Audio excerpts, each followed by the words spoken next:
Assalamualaikum warahmatullahi wabarakatuh. Selamat pagi, selamat siang, selamat sore, selamat malam.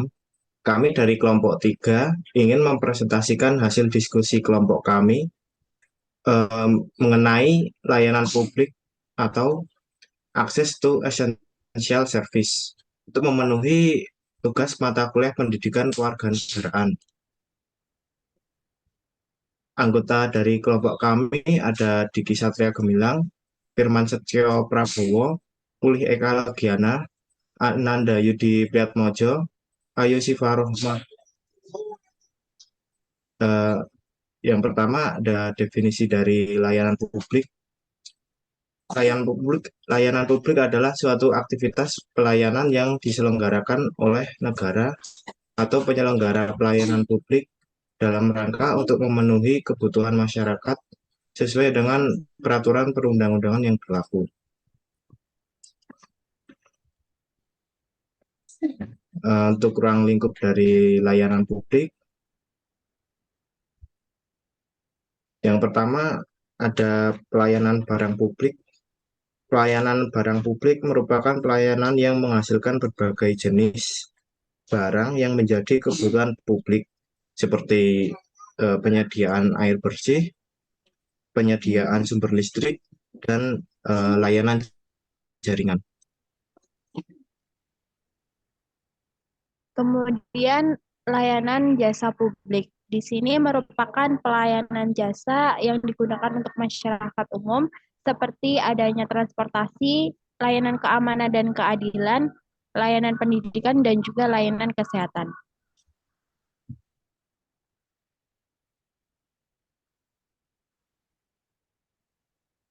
Yang terakhir adalah pelayanan administratif.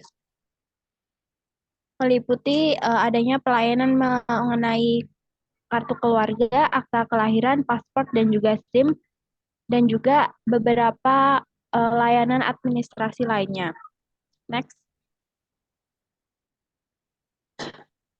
Kemudian penerapan mengenai layanan publik. Yang pertama adalah layanan pendidikan.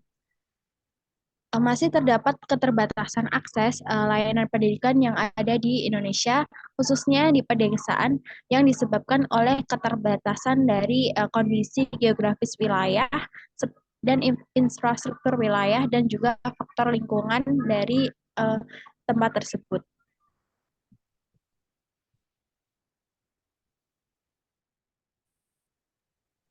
Dan selanjutnya ada layanan kesehatan. Pada layanan kesehatan masih terdapat kekurangan akan ketersediaan fasilitas kesehatan. Di beberapa daerah dinilai belum mencukupi target yang diinginkan. Tidak hanya mengenai ketersediaan fasilitas, akses pelayanan kesehatan juga masih menjadi masalah bagi kalangan masyarakat.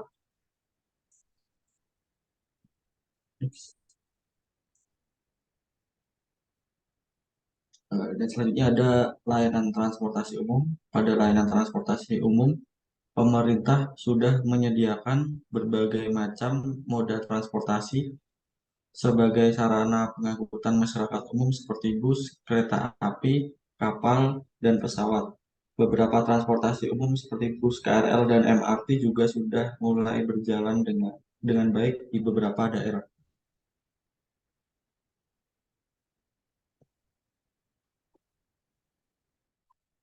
Kemudian ada layanan air bersih. Di Indonesia masih menunjukkan bahwa terdapat indikasi rendahnya akses air bersih di wilayah pertanian karena permintaan potensial yang rendah. Dalam hal ini, infrastruktur air berasal dari perusahaan air minum.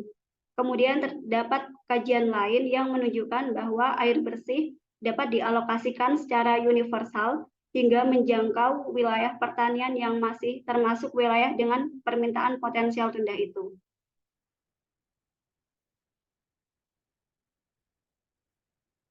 Kemudian ada layanan administrasi.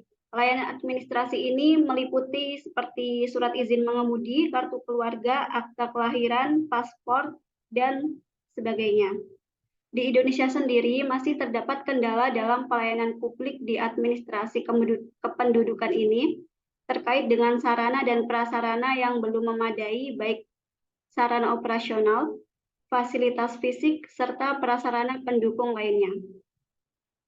Nah, dari beberapa penjelasan tadi, bisa disimpulkan bahwa akses layanan publik di Indonesia masih tidak merata di berbagai wilayah.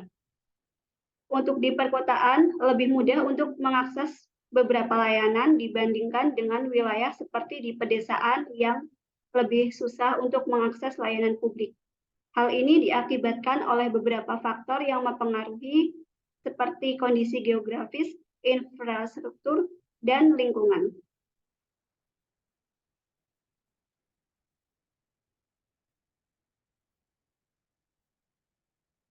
Jadi itu merupakan hasil diskusi dari kelompok kami tentang hak pelayanan publik. Kurang lebihnya kami mohon maaf. Terima kasih. Wassalamualaikum warahmatullahi wabarakatuh.